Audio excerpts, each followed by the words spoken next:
Hello everyone, and welcome to my review of day 3 of FIDE candidates. Today we had only one win, but there were lots of fascinating games, and we'll go through together with you through them. I would use as you can see here, I would be using quite a fast stockfish, 44 million. I hope the transmission is okay. Okay, 44 million positions per second. That's the speed I'm gonna be using, but I'm gonna try to breeze live into Stockfish's suggestions. So I hope you'll enjoy my stream. And so we'll start as usual with the decisive game, Dinkley Caruana. There were lots of things going on behind the scenes. According to online transmission, Caruana started thinking only at move 17, and let's see what happened. So I'm gonna use online database to check whether it was when the novelty happened, basically.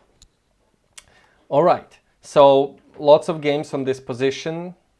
White wants to go e4, black goes bishop b4. Obviously Fabi was ready to, if e4, bishop e4 takes. This is lots of games on this sacrifice of a piece for many pawns. Dink didn't feel like going there, so what he did, how much time did he spend on knight c4? Hold on a second, 7 minutes. So he decided to avoid, let me see if he had any games for this position. Usually he's very predictable in his opening choice. You rarely see Slav on highest level, so I'm wondering what was the reason why Fabiano decided to go here. Dinkley ran only 2 games, 2010 and 2012, so that was a long time ago, and in both of them he went knight to c4. So that was in Fabi's preparation, obviously. And castle, king f2. King f2, and yeah, Dink had this game once or maybe twice. King f2. Actually, it's the first time I saw this line, which could be embarrassing, but well, what you gonna do about that? So king f2, white is preparing to push e4. So what did Caruana had prepared? Let's see. e5. It seems like a complete novelty on move 9. And the Stockfish doesn't seem to support this one. But obviously he and his team analyzed this position to a very high degree and came to the conclusion that black is fine. Although I find it, when I quickly browsed through the game, it seemed to me that white played relatively obvious simple moves and got a winning position. So that's why I'm questioning the choice by Fabi, and he just basically lost the game, I think, in 1 or 2 moves. So let's see what happens. So he's still blitzing out moves. Obviously it's his preparation. After e5 you should know a lot of moves ahead. So knight takes e5, one of the options for white apparently. Bishop c2, brilliant idea. So if queen takes, it's obvious queen d4 check, winning back the knight, and black is doing very fine. Black wins everything back. So queen d2. Knight f7, really? Okay, I'm sure that was all prepared by Fabi. Queen d2 looks very solid, so now the bishop is weirdly placed. c5, another move blitzed out by Fabi in 20 seconds, so that was all his preparation. So Dink is playing very natural moves that should have been, like, in my opinion, the main line of preparation. d5 is very logical. I don't want to open any files because my king is exposed. So for example, e3, let's say cd4, queen c2, and the knight is hanging. e3, files will get opened. Bishop would move, cd, files open, king is vulnerable, so d5 is very natural.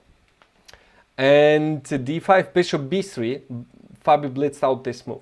So I have a suspicion. I checked the critical position with a strong engine, and it seems to me that maybe Fabi confused one of the moves in his preparation. That sometimes happens. All this position looks similar. He definitely repeated it before the game, but it could be confusing. Like one small detail, this all computer line, one small detail, and suddenly another move is working. So bishop b3 attacking the pawn, e4, very natural move by Dink. So e4 he blitzed out in 16 seconds. Rook e8 blitzed out by Caruana. Queen f4 is also a natural move. Well, you may want to move back the knight d3, but there's some e4. There's a problem on e4. There's a pin here, and the king and queen are in forking distance. Rook takes e4. If pawn takes, it's bishop takes and then knight e4, or immediately knight e4, winning the queen. So knight d3 isn't working. So naturally, white considers protecting the knight. But it actually takes guts to go to clearly the main line of the variation. I personally would be scared of. I can only imagine. I don't even know what is the evaluation when I'm playing like this. Very sharp line, obvious moves. Most likely my opponent prepared it, and maybe I'm just lost here. I don't know. So you have to really trust in the position in your calculation. c4 blitzed out by Fabi again. The idea is to open up this diagonal to get to the king. So here, let me put it this way. White is just strategically winning here. Not only white has extra pawn, white has a rock solid center, which is very hard to break through. And if white finishes the development, that would be it. So black need to act very quickly, and we'll go to the one of two critical moments. You're welcome to ask questions in the chat, by the way. So he just takes the pawn and retreats the knight from being pinned. Bishop d6 was a big threat to pin the knight here. Yeah, bishop d6 would win the knight, so white takes. And Fabi blitzes out another move, knight bd7, immediately played by Fabi. Although, I don't know, this obviously his team maybe were using much more powerful machines, maybe better version of engine, maybe several engines. So I think knight bd7 is indeed the strongest move, although weird suggestion, h6 by Stockfish, I don't like it. So knight bd7, quick development. And another logical move from Dink, just develop the bishop, control the open file. And here I have a suspicion that, okay, knight f8 is still okay. The knight is going here to buzzer this queen that can barely move. And so Dink plays another natural move, bishop d4. I want to take and exchange at least some pieces and protect here, leave this diagonal open for the queen. And it seems to me that here, I don't know, we can wait a little bit, but rook c8 looks like such a natural move to play. Just go rook c8 with a tempo. And it seems that I have a suspicion that Fabi may have confused some lines. Maybe there was some other move for white that he found the main one, because after knight g6 that he blitzed out, the retreat of the queen to c1, in 1 minute Dink played queen f5. So I don't know what they both didn't like about this move. So it seems to me that black has to sacrifice something very quickly. I think, so the evaluation of Stockfish is +2, but depth 25 is nothing. Depth 35, I can agree with Stockfish in this position. So I'm trying to find a human move right now. What was Fabi's preparation? Because it seems to me that rook c8 previously was better, because in that position, after rook c8 here, the knight has no good place to go except e3, and then the road for the queen is closed. And after knight g6, the queen has to go here, and black can keep attacking, and it seems maybe sacrifice is working now. Takes and rook e4, the sacrifice that we have seen before. And this looks like if bishop takes, queen takes, there's a pin, and the rook is not lost. So black wins back 1 pawn and keeps the attack. My guess is this was supposed to be played. I would briefly analyze together with you this one. What happened with my Stockfish? Come on, I need a very strong engine now. Yes, there you are. Okay, I can see a question in chat. I was struck when Carlsen said that queen f4 is the only move for white when it was played. Yes, Caruana did seem to have confused himself. I did not watch the press conference and I didn't have time to follow the game, so I apologize if I make some silly mistakes. Carlsen said that queen f4 is the only move for white. Interesting. Let's see. Queen f4. Well, otherwise, yeah, rook takes e4. That's the problem. That is what we discussed. Knight is hanging and it's hard to find another... Yeah, the engine seems to agree with Magnus. But it's hard to find. You don't want to protect it. You cannot move it back because of rook e4. And only because of that, queen f4 is the move, I'm guessing. Right? So, so here Fabi probably confused the line. So after queen c1, Come on, Stockfish. Come on, I need you right now. Rook c8 maybe. The knight goes back to d2. And unless black does something right now, I don't see how black can prepare f5. That seems too long. White would just finish the development with bishop b5 as a tempo. And black should do something right now, and it doesn't seem that it could be working. Bishop d5, e d5, knight d5, full piece down. Knight b3. It is very possible that, yeah, it seems to me that Fabi confused the line. So I give this recommendation to my students, even if you know the next move, but if you're playing a new line that you never played before, even if you know your next move, take your time to look at the position with your eyes, not through Stockfish's eyes, look with your own eyes. Does that move make sense? Why do I do it now? Why not this one?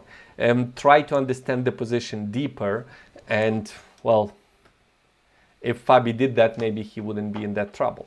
So queen f5, and here he blitzed out, wait a second, knight g6, queen f5. Now in 6 minutes, he played bishop to c4, gave up two bishops, queen f5 assuming the inaccuracy. Rook c8 is more natural, but he played this one,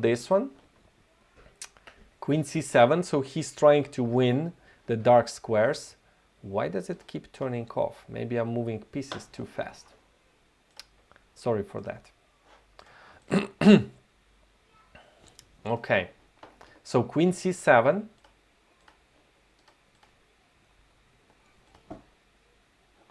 Yes, Stockfish is not working. Okay, I'm gonna use my slow Stockfish. Queen to c7, and one more critical moment after bishop back to e2, which looks very normal. I don't like b3 move. Oh, we need to give a minute to my Stockfish to run faster. b3 looks a little bit artificial to me. Bishop c5, queen c5, king f1, and now h6 move. It just fascinates me. It reminds me of a game, a world championship match, Caruana Carlsen, where in a winning position, when in Sicilian Sveshnikov, he had a huge attack, very strong position, several moves were close to winning, and he played like slow move h3 or something. It really reminds me of that position, that somehow, even though he's a top level player, sometimes he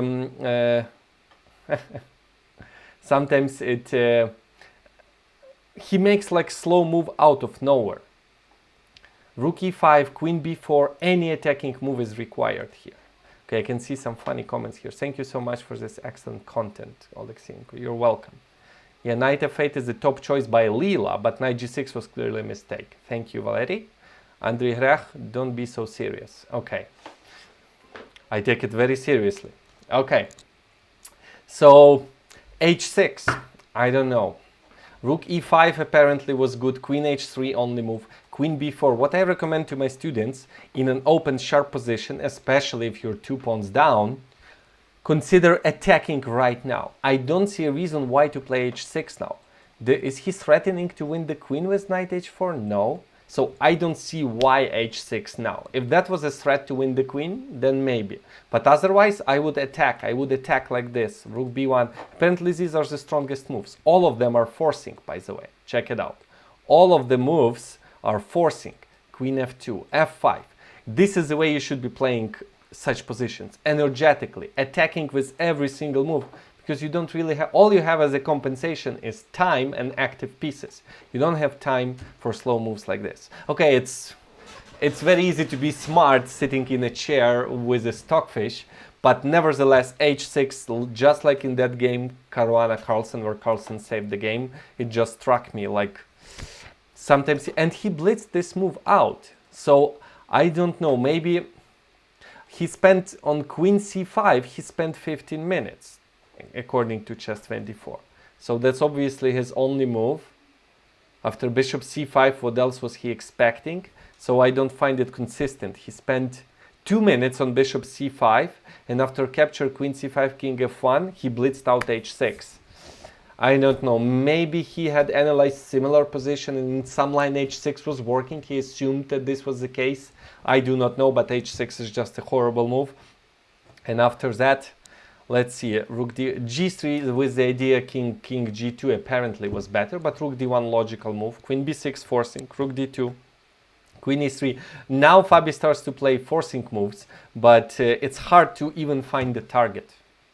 It's hard to find the target for the attack. a6, great move by the way.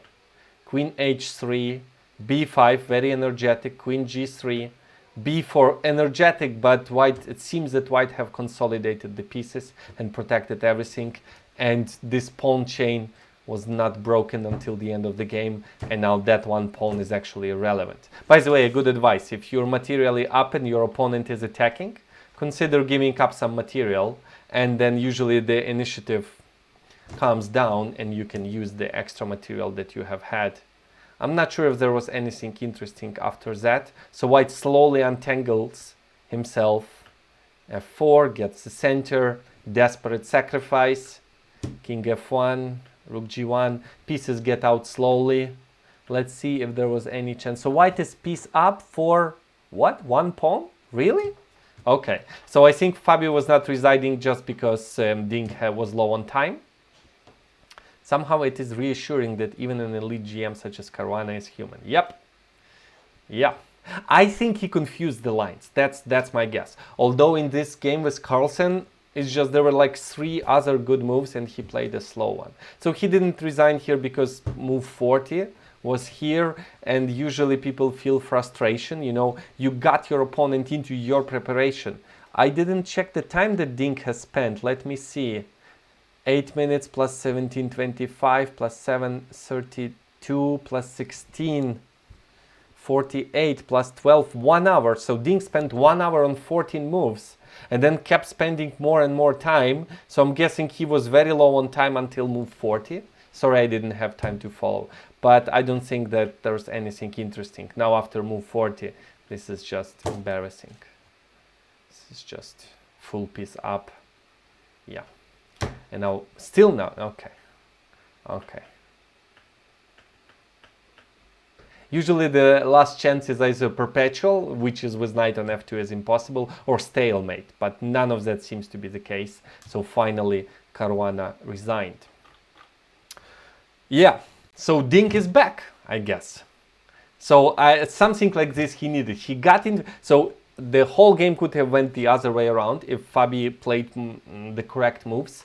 Ding was low on time, Fabi had great preparation, great compensation. That could have been the third loss for Ding, but usually in such critical moments, when you win a game that you never expected to win, the whole tournament can go very well. This reminds me of my experience in 2016 Ukrainian Championship. In the first round, I got into Oleksiyenko's preparation, and on move 7 I was out of book, and I managed to beat his preparation over the board. Stockfish doesn't see it. I found it over the board, and after that I was so happy with my performance. I could have lost that game if I don't find that. I got into preparation on move 7 with white. I lose, the whole tournament would be different, but I won that game, and eventually I won the tournament and became Ukrainian champion. So too bad for Ding, they have a rest day tomorrow. Okay, Valery says, yep, he was low on time whole game, and it was impressive how well he calculates. Yes, that's true. He does calculate. He can play dynamic chess extraordinarily well. And also that time management. Great game by Ding, especially as he had 0 out of 2. Yep, I agree. That is something what he needed. Fabi would have a rest day to recover from this defeat. All right, let's see the next game. Giri Vashielagraf. Okay.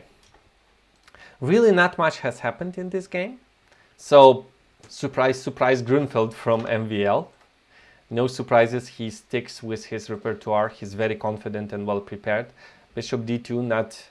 Ding played it several times. Okay. Not the most dangerous line, but the one that usually people do not expect. So there are still many games. Nepo played like this. Vidit, Dominguez, Shankland. Queen d6, f4, e6. Let me see when MVL started thinking. Hold on a second. MVL started thinking Okay, he thought for 5 minutes on bishop g7, but that's just he wanted to check what his line was. And on queen d6, he spent 6 minutes. It was not new to him, I'm sure, but then he was trying to recall his analysis. It's 7 minutes on e6, and then 1 minute on b5, so he recalled the preparation. That would be my guess. Right, okay. What happened next? E takes d, bishop c4, and now 12 minutes on bishop to b7 he spent. There were other moves for black, rook d8, d4, but Giri was still blitzing out moves, and he started thinking on move 16. So let's see what happened there. Bishop b7, very natural move. Knight f3, and there was one game, Tomaszewski in Nepomniachtchi 2 years ago, and after rook d8 it ended in a draw. I'm sure Giri had something prepared there. So knight d7 apparently came as a surprise to him, because he spent 12 minutes on castle. So let's see what happened next. So knight d7 seems like a novelty. Yeah, no correspondence games, or maybe I have outdated database. Knight to b6, very human move. I notice it happening many times. MVL gets into his opponent's preparation, and then he just plays human moves. He feels the position very well, and even the engine gives big advantage for white. He secures the draw relatively easy. Bishop b5, really? Bishop b5 with idea e5, and what's the difference? Why bishop on b5 is better than on e2? Yeah, come on, bishop e2 looks much more natural. You don't like... Okay, bishop e2 is still good. d4, human move. e5, queen d7, cd, rook to the center. White puts the rook to the center. You need to win that pawn back. Rook f3, also best move apparently for white. Queen d4, you want to exchange some pieces. And I think this evaluation of Stockfish is misleading, because it seems to me best case scenario, these pieces disappear. So white wins the extra pawn, but pieces get exchanged, and that is a relatively easy draw for black, assuming black pushes h5, and that position 4 against 3, so Stockfish evaluates way too optimistically.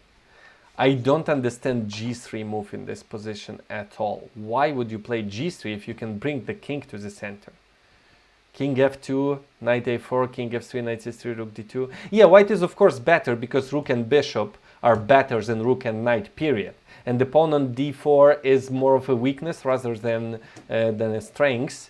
So here Giri decided to improve his bishop, which does make sense. Bishop d1, knight c4. Now he improves the king. And now that's it, the perpetual. So, of course, he could have created more problems, I'm guessing, with just moving the king closer. I don't think the game would end, but he also stopped knight a4, I'm guessing. Yeah, this is what I'm talking about. Here, knight c5, what if I go rook a7? Ah, the d pawn would promote. So what is white doing? Where's white advantage? Now it's gone. Okay, so now Stockfish says king f2 is not good. Okay, g3, what if I do the same? Rook a3, still knight c5. Rook a5, rook c8, rook a7, d3. I want to see those pieces exchanging. I think it should happen. Here, king g2, rook b8, rook c7, rook b2, bishop d1. What about rook b1? Ah, no, here I lose because the pawn is still on a2. Rook a2. Oh, that usually happens. That's it, and this is the evaluation. Okay, he wants to give a check. Very good. Okay, not a check. Bishop f3, queen takes. This is a relatively easy draw for black, but this is a Stockfish's evaluation. So whenever you see this evaluation and it is possible that rook endgame can happen, it should be very critical, because this is unless white pushes g4, and then, but no, I would give lots of checks and attack the pawns. Rook c2, h5, this is easy draw. Although Kasparov lost this endgame like this, but that was a relatively easy draw. I think the rook should just stand on e1. Nope, I'm wrong. Where should the rook be to make a draw? On 5th rank, maybe. I think the rook... No, wait a second. Rook here. Rook c7. Rook back to d2, h3. Yeah, it's in Dvoretsky endgame manual, I forgot. So white, of course, would keep on playing, but okay, h5 maybe not necessary. I can do this and wait for king f3 and then go h5, you know. So black has many ways to hold the draw here. So the evaluation 0.8 is very misleading because rook endgames are very, very drawish. So great defense by MVL. Again, he got out-prepared. Not again, but very typical for his opening repertoire. He's very easy to predict. He gets into his opponent's preparation, but the Grunfeld is so good that he can survive. Okay, next one. Grishchuk, Wang Hao. Let's see. Come on, Stockfish. Yeah. Okay, so let's see where the novelty happened. And again, poor time management from Grishchuk. He definitely deserved to win. He outplays his opponents, I'm guessing, because... So this is symmetrical...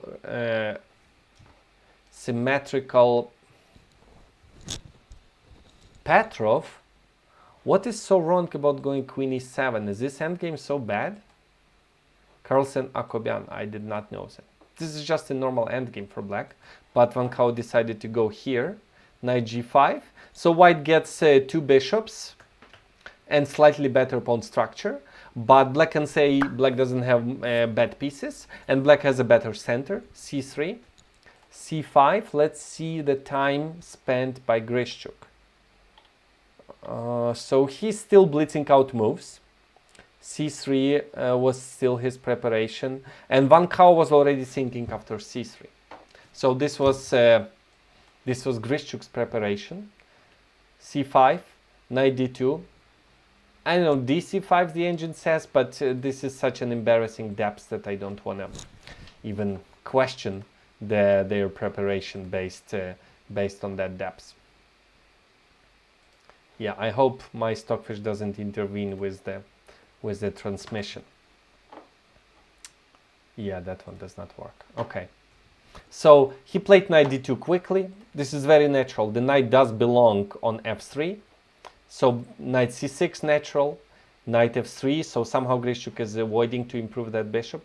Castle and now castle. And so this is not really French. So black got rid of a bad bishop, but white still is better because in best case scenario, black pushes e5, but then white open up the position for 2 bishops. So white has a lasting, relatively risk-free advantage. Thanks, Valerie. The stream is perfect. Thank you. Okay. So here, Van Kao, he was definitely not in his preparation. He spent 7 more minutes on takes, and e5. d-e5 is the only move. So, and Grishchuk spends 5 minutes on it. That is very weird. So this just doesn't make sense in retrospect. Why? And on c takes d4, he spends 3 minutes too. Did he consider taking with the knight? Okay, maybe he did. Okay.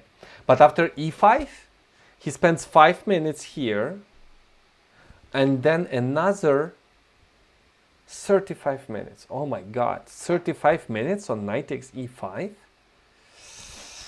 Okay. That's just like in previous games. 35 minutes per move. He's gonna play 3 moves and run out of time.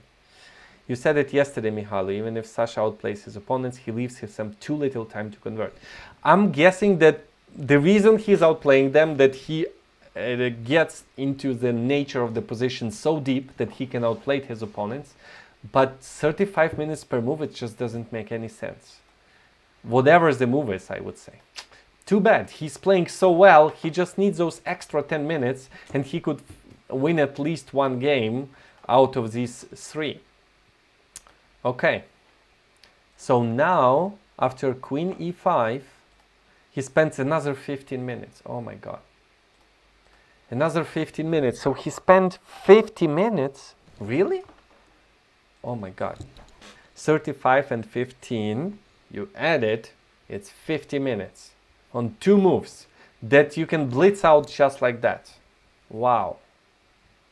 Yeah, they were the best moves, but no 2 best moves are worth 50 minutes. I like Grishuk both as a player and as a personality, but he's also too much of a perfectionist for his own good. Yep. Queen e5, bishop e5. I really liked his next move f3, to be honest. Okay, f3 he blitzed out, so clearly he was coming up with the next move instead of queen e5, and f3 is very good. Normally you're not supposed to be doing that.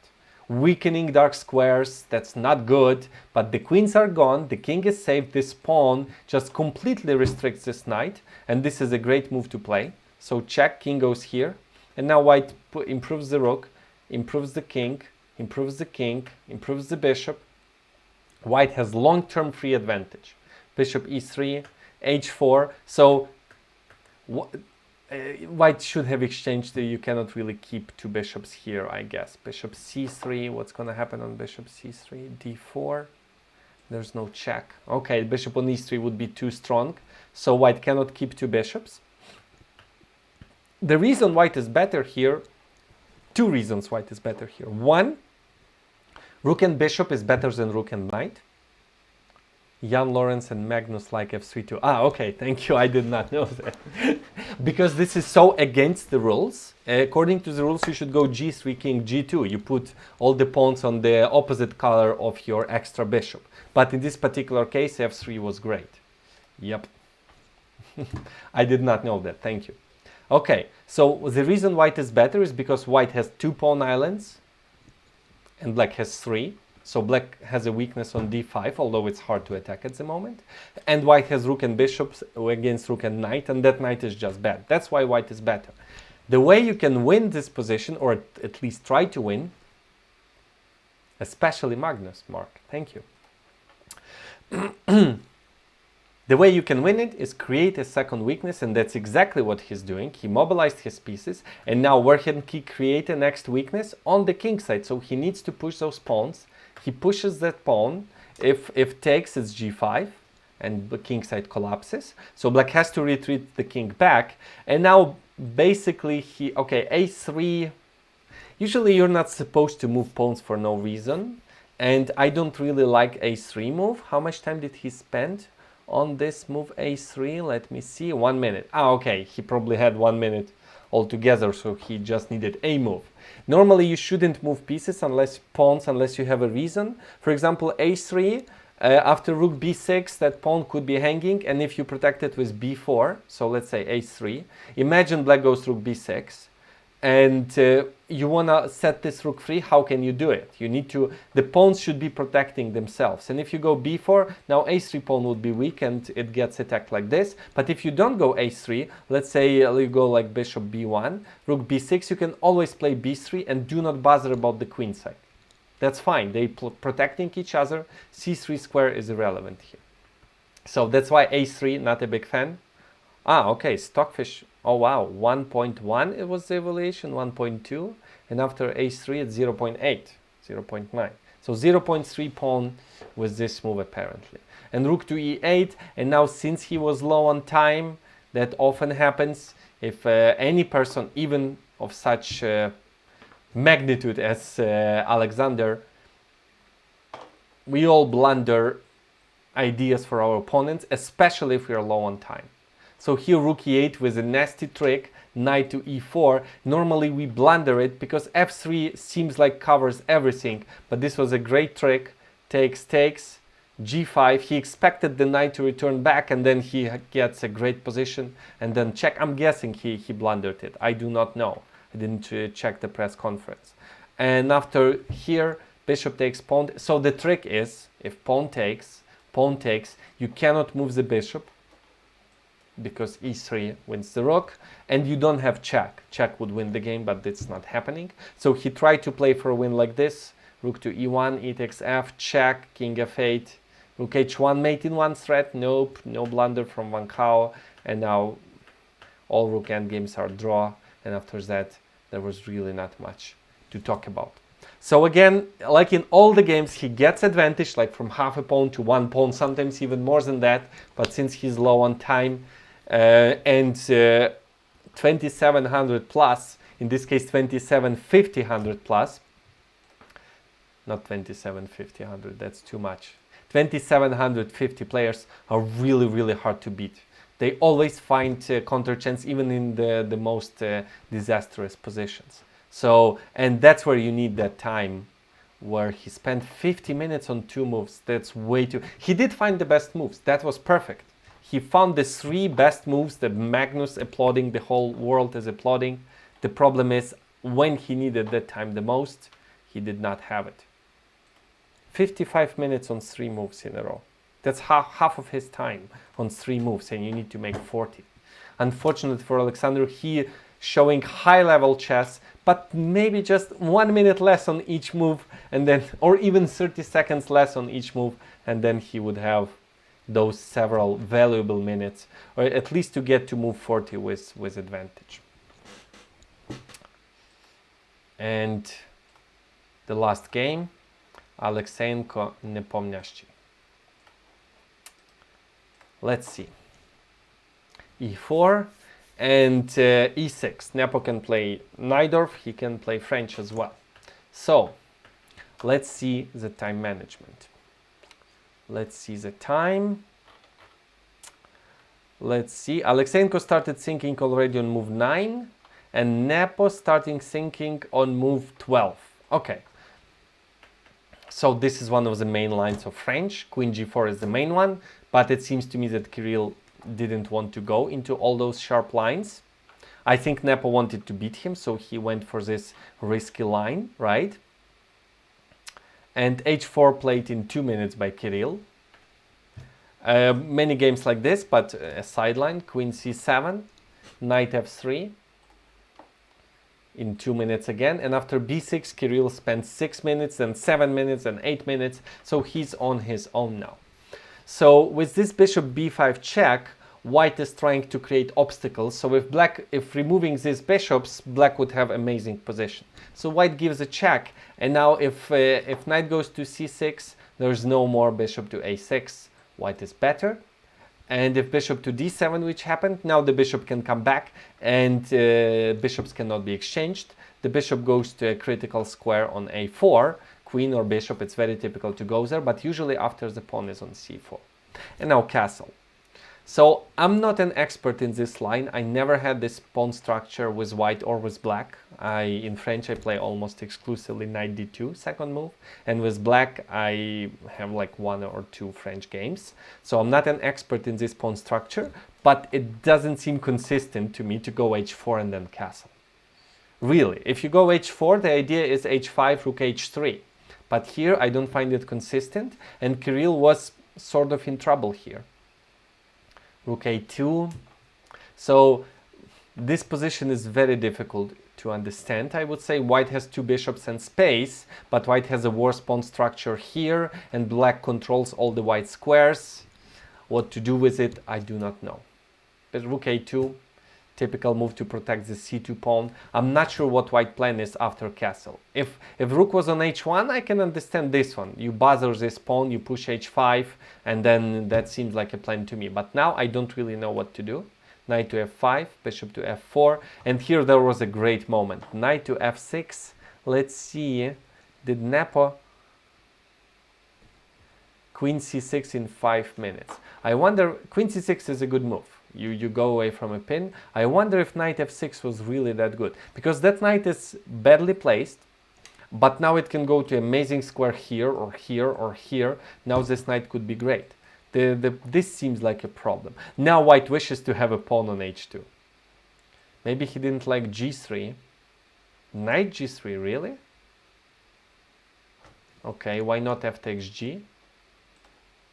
Rook g8 and attack, interesting.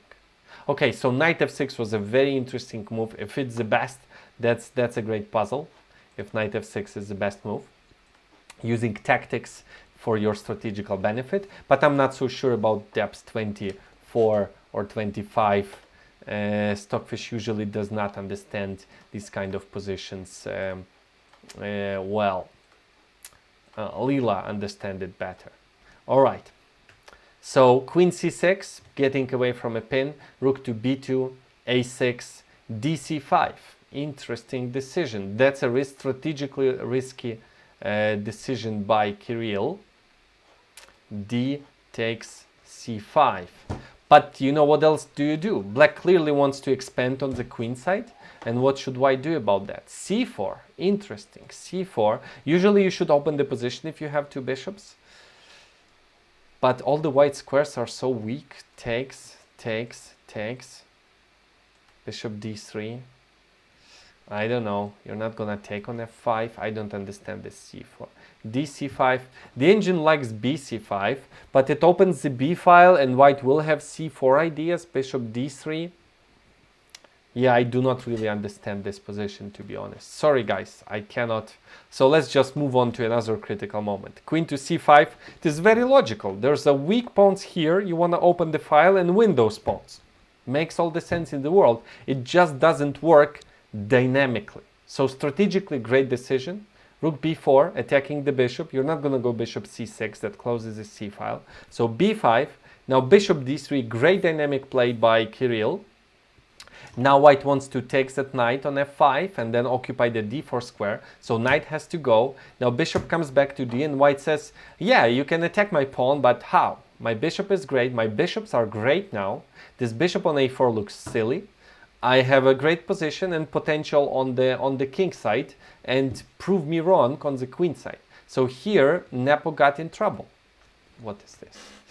So knight c6. And I'm assuming he planned this because it's very consistent to go knight c6 and try to win the pawn. So e5 pawn is hanging and rook on b4 is hanging. So it's natural, and a3 pawn is hanging, right? So it looks very good for black. But so he sacrificed an exchange for compensation on dark squares. But apparently rook e1 was better because if takes, pawn takes, queen c7, literally the same line. Now white doesn't have to go queen e2, transposing to the game. Knight d4, and if knight takes e5, it's the pin, and f6, knight e6, this is just completely crushing. So the pawn is immune, and now the queen can go to a much better place like here or there. And black is in trouble because look at this guy on a4. That's just embarrassing. So after rook e1, Kirill could have seized a big advantage. Maybe black shouldn't take that rook. But white would slowly improve the position. White would go maybe rook to g4. Sorry. Rook to g4, maybe knight d4. White has lots of moves to improve the position. But Kirill played queen to e2.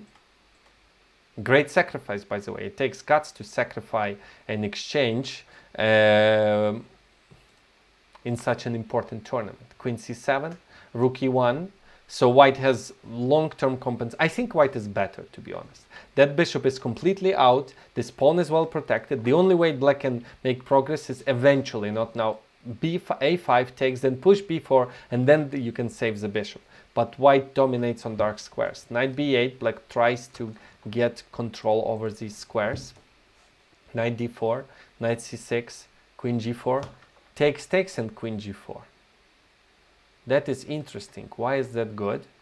So that would transpose. The difference is this. The pawn on c2 is now hanging. I see. That does make sense. Knight takes, queen takes. Usually you should undouble your pawns, and I'm guessing that was Kirill was thinking. But now the pawn is not attacked, and white can put pressure like this. And if this bishop appears on d4, black would just be lost, or the bishop appears here. For this second, the pawn is hanging, but the king side is collapsing, and white is much better. This bishop is out of the game almost forever. So queen g4 and takes, pawn takes. And now another good position for a puzzle. The pawn is hanging. You should just push it far like this. That's very surprising. And if takes, takes, the opening of the g file apparently benefits black. So for example, okay, c2 is c2. Hey, if I take with the queen, king d7, and then king goes to c6, and then maybe to b7, rook goes here, and black is attacking. Maybe queen e7 is also good, and then king to d7. It does make sense, yeah. So sacrificing the pawn just to open files for the rooks. g6 apparently an inaccuracy, but how much time did Nepo spend on it? Let me see. g6, 3 minutes, but it seems that he was not low on time. Then he spent 13 minutes on a5, so he did have a lot of time here. Interesting. Well, he's usually very confident in his play, and he tries to intimidate his opponent with a quick play, but apparently this was a mistake because bishop takes, so now queen e6 is coming. If pawn takes, it's queen e6. If king f8, just taking another pawn, and then this is hanging and this is coming. What if bishop c2, bishop h6, just winning way too much material. So if king d8, it's anything is winning. Wow. e6, king c6, why is it so bad? I don't understand. Because the bishop mate in 12? Wow. Okay. Yeah, okay, rook e6, rook b6 is coming, the king is not safe, but mate in 12, that I did not expect. All right. I can see there are no more questions. Come on, one more question, guys. So bishop takes g6 was the move, but usually in this kind of situations, if you play such a strong opponent, you assume that he calculated it and you want to save time and not spend it on calculating the obvious sacrifice. So Nepo spent in 3 minutes on g6. I don't know what he had prepared on bishop takes g6. Long castle, that looks natural to me. But bishop comes back to d3, might already has an extra pawn for exchange. So h5 inaccuracy, takes, long castle, f4, and now white doesn't have a pawn. King b8 is great, c3, bishop, finally the bishop is out. Nepo was happy to at least move the bishop somewhere, centralizing the rook, king goes away, a5. So this position is very difficult. White still has powerful bishops, and who will win the tournament? Thank you, Valerie, for the question. Nepo, Vachier, Van Gogh are in the lead. Yeah, I don't know. I thought FIDE. Now I think MVL is doing very well. Confident win with white, confident draw with black. MVL is doing fine, and Nepo is rolling like this, but that's his style. Today's game with Van Gogh had big trouble against Grishchuk, so if I had to pick one, I would say Maxim. Okay, a5 takes, queen takes, black tries to attack from the queen side, queen f7. I think somewhere here they realized that it would be a perpetual. Let me see. So yes, he spent 13 minutes on a5, and after that blitzed out till the end of the game. Basically, that was a draw offer with a5. So the evaluation of engine is misleading because it is suggesting king b7 followed by rook a8, followed by queen e7, followed by queen e8. I don't understand this.